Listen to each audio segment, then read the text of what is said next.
দেখো বন্ধুরা, আমি কিন্তু পরিবেশন করে নিয়েছি আর দেখতে কিন্তু লোভনীয় হয়েছে, খেতেও কিন্তু দারুণ হয়েছে। বন্ধুরা, আমি একটু খেয়ে রিভিউটা দিয়ে দিচ্ছি।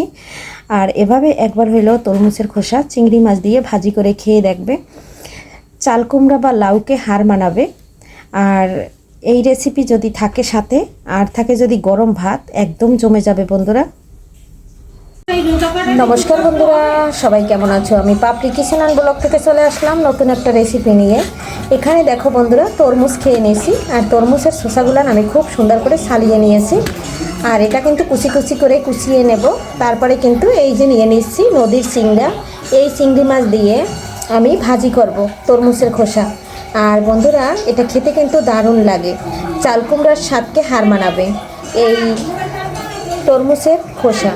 আর যদি থাকে বন্ধুরা বাসায় যদি তরমুজ আনো, একবার হইলেও খেয়ে কমেন্ট বক্সে জানাবে কেমন লাগে। আর চিংড়ি মাছটা কিন্তু একদম ফ্রেশ, নদীর ফ্রেশ চিংড়ি। আর এখন আমি বেছে ধুয়ে পরিষ্কার করে নিচ্ছি, সাথে থাকো বন্ধুরা, দেখতে থাকো। তরমুজের খোসা খুব সুন্দর করে ছেলে তারপরে দেখো আমি কুচি কুচি করে একদম আলুর মতো কেটে নিয়েছি। এইভাবে কেটেই কিন্তু ভাজিটা করব। কাছে এবং দূরে, দেশ ও দেশের বাইরে থেকে যে বন্ধুরা আমার ভিডিও সবসময় দেখো এবং সুন্দর সুন্দর কমেন্ট করো, লাইক করো, অনেক অনেক ভালোবাসা দাও, তাদের জন্য অনেক অনেক ভালোবাসা রইল আমার মন থেকে, এবং দোয়া আশীর্বাদ রইল সবার জন্য। দেখো বন্ধুরা, এখন কিন্তু আমি এটা চুলায় বসিয়ে দেব।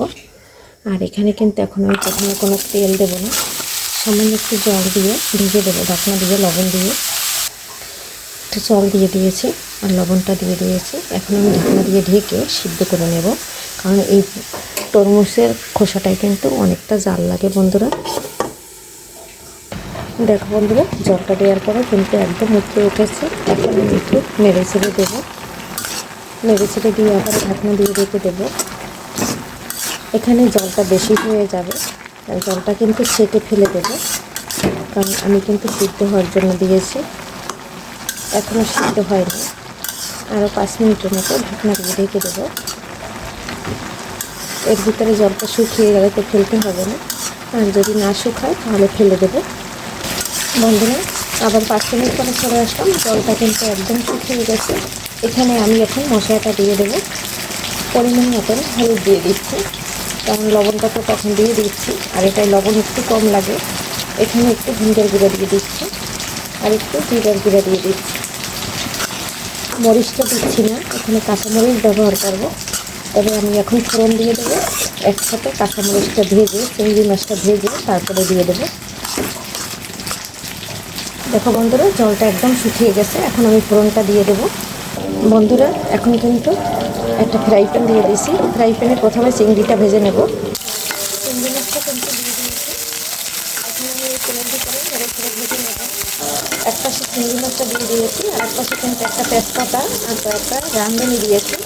আর এই তরকারিতে বন্ধুরা রাঁধুনি খাওয়ার চেষ্টা করবে, রাঁধুনি খেলে খুব ভালো লাগে। চিংড়ি মাছটা একটু জল ছিল, তাই কিন্তু শিখেছে। অনেকে রাঁধুনি পছন্দ করে না, তারা বাদ দিতে পারবে, তার কারণ এটা যার যার। কারণ আমি রাঁধুনি দেই, রাঁধুনি খেতে খুব সুন্দর একটা ফ্লেভার আসে আর খেতেও ভালো লাগে বন্ধুরা। পেঁয়াজটাকে, চিংড়ি মাছটা আমার ভাজা হয়ে গেছে, এই পর্যায়ে পেঁয়াজ আর কাঁচামরিচটা দিয়ে দেবো। পেঁয়াজ আর কাঁচামরিচটা কিন্তু দিয়ে দিয়েছি, এটা কিন্তু আমি নেড়ে ছেড়ে খুব সুন্দর করে ভেজে নেব। তারপরে কিন্তু আমি ওই এটা ভাজা হইলে চাল কুমড়া, সরি বন্ধুরা, তরমুজের খোসাটা দিয়ে দেবো। চাল কুমড়ার খোসা বলে ফেলেছি। আর কথায় যদি কোনো ভুল ত্রুটি হয় এবং কোনো শব্দ আসে বাহিরের আউটমালে, তাহলে ক্ষমা সুন্দর দৃষ্টিতে ভিডিওটি দেখবে।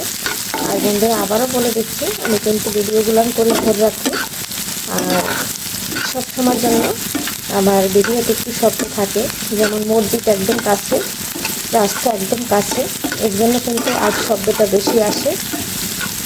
দেখো বন্ধুরা, একদম খুব সুন্দর করে কিন্তু ভেজে নিয়েছি। আর সবসময় কিন্তু সব কিছু দেখাতে পারি না, যেহেতু আমি হাতে ক্যামেরাটা ধরে, মোবাইলটা ধরে ভিডিও করি। একটু ক্ষমা সুন্দর দৃষ্টিতে বন্ধুরা দেখবে। আর ভিডিওর যদি কোনো অংশ ভালো লেগে যায়, অবশ্যই সাবস্ক্রাইব করে একটু পাশে থেকে যাবে বন্ধুরা। আর ভিডিওটা দেখা শুরু করলে প্লিজ বন্ধুরা একটা লাইক দিয়ে দেখে নেবে। তোমাদের একটা লাইকের কারণে আমি যেতে পারবো নতুন নতুন বন্ধুদের কাছে। প্লিজ বন্ধুরা একটা লাইক দিবে।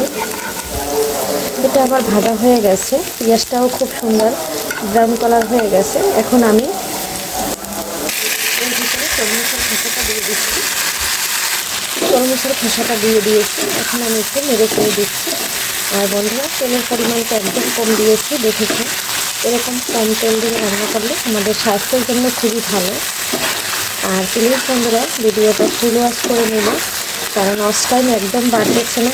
আমি যত আমার বন্ধুদের ভিডিও দেখি, ব্লগ ভিডিও দেখি, রান্নার ভিডিও দেখি, আমি একদম ফুল ওয়াচ করে দিই। বন্ধুরা তোমরা একটু প্লিজ ফুল ওয়াচ করে দিবে। এখন তো আমার ভিডিওতে একদম ভিউ আসে না, 10 জন 12 জন 20 জন মানুষ ইউটিউবে দেখে, একদম ভিউ আসে না। তার ভিতরে ওয়াচ টাইম ভিউ সব কেটে নিয়ে যাচ্ছে। বন্ধুরা দেখো কত সুন্দর একদম ভাজা হয়ে গেছে। আর এখন কিন্তু তেলটা ছেড়ে দিয়েছে, কারণ এই সবজিটাই কিন্তু জল বেশি, তো এর জন্য যদি আমি জলটা পুরোটা শুকিয়ে নেই, পরে তেল যেটুকুই দেবো সেটুকু কিন্তু একদম ছেড়ে দেবে। আজকে বন্ধুরা এখান থেকে বিদায় নেব, পরবর্তী রেসিপি দেখার আমন্ত্রণ জানাচ্ছি সবাইকে। এ পর্যন্ত সবাই ভালো থাকবে, সুস্থ থাকবে, সবাইকে বাই বাই।